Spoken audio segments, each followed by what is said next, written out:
I am the man here. I can do whatever I want. It all begins with a sentence that, on its own, paints the entire picture. I'm the man here. I can do whatever I want. That statement doesn't come from a soap opera villain or a narcissist in a job interview. It comes from Adnan, a husband convinced that simply carrying XY chromosomes makes him the absolute emperor of his house, of his wife, and if he's not careful, even of the air she breathes. And there's Tiger Lily, pregnant, about to undergo a C-section, her vulnerability on full display, facing not only the natural anxiety of childbirth, but also the emotional pressure of a husband who, and instead of holding her hand, is lecturing her about religion, demons, and obedience. The scene is grotesque, but sadly real, because this story isn't just about two people arguing on the eve of their child's birth. It's about control, about manipulation, about how someone takes advantage of the most delicate moment in another person's life to impose their will. Adnan doesn't want conversation. He doesn't want debate. He doesn't want consensus. What he wants is obedience. Blind, automatic obedience without questions. And the most chilling part is the casual way he demands it, as if he were asking someone to pass the salt at dinner. Tiger Lily, confused, can't understand how they got here. Before marriage, Adnan had promised her something different. He told her he didn't care if she remained Christian, that he wouldn't ask her to cover her head, that he wasn't looking for a submissive wife under a veil. Pretty words, convenient words, strategic words designed to make her say yes. But that promise expired the moment he secured the marriage. Now the story changes. Now the urgency of conversion is immediate. Now spiritual blackmail mixes with veiled insults. He accuses her of being a demon if she doesn't submit. He threatens her with eternal damnation, not only for her but also for the child yet to be born. Imagine the psychological pressure. If you don't accept, your son could grow up to be a murderer. Yes, it's that absurd. And one has to ask, why now? Why the night before a surgery that requires calm, serenity, and strength? Does Adnan choose this battle? The answer is as unsettling as it is obvious, because he sees her as vulnerable, because he knows in that state she can be broken more easily. It's a cold calculation, a premeditated move. Tiger Lily, in tears, seeks clarity. She asks what changed, why he now demands what he once denied. And Adnan responds with the casualness of someone confessing he always knew, always planned it, and simply deceived her so she'd feel comfortable and let her guard down. He admits it, he lied deliberately. He hid what he really expected from her because if he had said it from the start, there might never have been a wedding. And this is where the story turns into a nightmare reality show. Because Tiger Lily suddenly realizes the entire marriage was built on a lie. That the man she trusted was never who he claimed to be. That it was all part of a carefully scripted plan to trap her. Through tears, she says, "You told me one thing to make me happy, but it was never true." And Adnan's response is even more disturbing. Not only does he not deny it, he threatens her if she dares mention trust again. "Bring that up again, and I'll make a bigger problem," he snaps, coldly. The dynamic is clear.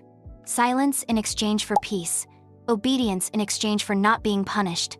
And the most incredible part is that he says it outright. "I'm the man here. I do what I want." That sentence sums up his entire ideology. Masculinity understood not as responsibility, but as a license for abuse. What, for anyone else, would be obvious that marriage is built on dialogue, trust, and respect for Adnan is ridiculous. He literally says it, ridiculous. To him, it's ridiculous that his wife should have an opinion, that she should dare to question him. Ridiculous that she would dare to have a voice. And here enters a fascinating element, the narrative of perfection. Adnan is convinced that he is perfect. Perfect because he prays, perfect because he believes he is on the right path. Perfect because, in his mind, his faith places him in a category above everyone else. And of course, if he is perfect, then every problem is her fault. Every discomfort is her defect. Every resistance is rebellion. In one of the most absurd scenes, he apologizes by first calling her a demon and then an angel. But the apology comes with a condition. To be completely perfect, she must convert. In other words, forgiveness is tied to obedience. And if she refuses, she becomes a demon again. There's no middle ground. The vicious cycle is obvious. He places her in a position where, No matter what she does, she is always in debt, always insufficient, always lacking something to be at his level. And of course, that level is defined by him alone. The irony is that after hours of manipulation, when he sees his wife on the verge of an emotional collapse before major surgery, he changes his tone and asks her to calm down. He says, "Relax, think positive. Tomorrow we'll have our baby." As if the tears and the pain he himself caused could vanish with a snap of his fingers. As if she could turn her feelings on and off at his command. But it doesn't end there. Because the next morning, on the way to the hospital, the atmosphere seems to have shifted. She laughs. He jokes about his outfit. The tension seems to have faded.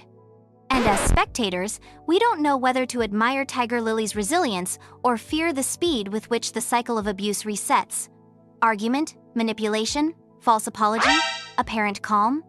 An emotional roller coaster where the victim ends up convinced everything can be fine again. Adnan, even in the hospital hallway, insists on his religious pressure. He asks her to repeat phrases she fears might be an undercover conversion. Tiger Lily's distrust is clear. She suspects her own husband could be setting her up. And if that isn't the definition of a broken relationship, I don't know what is. Eventually, she agrees to repeat some words not because she believes, but because she needs calm, because she wants protection, because she has no strength left to fight. And he smiles. To him, it's progress. One step closer to his ultimate goal, bending her completely. The tragedy is that, in the middle of this circus, the least important person to Adnan is the woman about to undergo surgery, the mother of his child. His obsession is not her physical or emotional well-being, but her conversion. And that leaves us with the most unsettling question. What place will that child occupy in the logic of a father who needs everything around him to submit to his ideology? Because if his wife can never measure up, what chance does a child have of meeting his impossible expectations? This story disguises itself as religion, but at its core, it is something else. Power. It's not about faith. It's about control. It's not about devotion. It's about domination. And what begins as an argument on the eve of childbirth is, in reality, the X-ray of a marriage where love has been replaced by manipulation and trust by fear. The conclusion is harsh but inevitable. When someone believes that simply having a penis gives him the right to everything, we're no longer talking about a couple, we're talking about a domestic dictatorship. And in that dictatorship, sooner or later, everyone loses. The woman, the child, and even the tyrant himself, who lives deluded by his supposed perfection. The problem isn't religion. It isn't culture. It isn't tradition.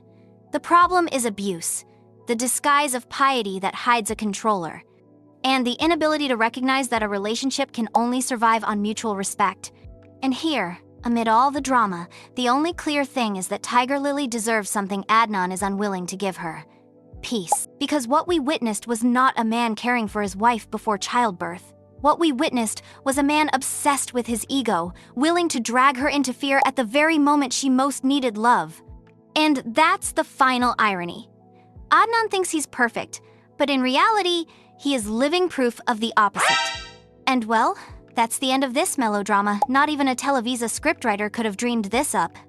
If you made it this far, you know what to do. Hit like so the algorithm doesn't treat me the way Adnan treats Tiger Lily. Subscribe so you don't miss the next scandal. And, most importantly, drop a comment. Just please, none of that I'm the man and I do what I want, because here the only boss is the like button.